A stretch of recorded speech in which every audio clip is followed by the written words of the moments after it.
আপনাদের মধ্যে এমন কথা বের হওয়ার দাবি করি যে আমাদের ডুমুরিয়ার থানাতে কোন মসজিদে এই একাজি নামক সম্পর্কে এবং এই দাবির বাস্তবতা আমরা প্রশাসনের মাধ্যমে দেখতে চাই। আমি আমার সংক্ষিপ্ত বক্তব্য শেষ করছি।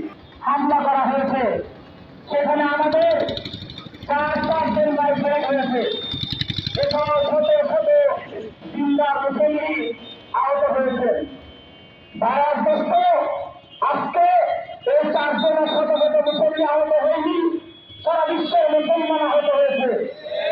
টঙ্গী ময়দানকে সারা বিশ্বের মানুষ চেনে, বিশ্ব ইস্তেমার কারণে বাংলাদেশকে সারা বিশ্বের মানুষ চেনে।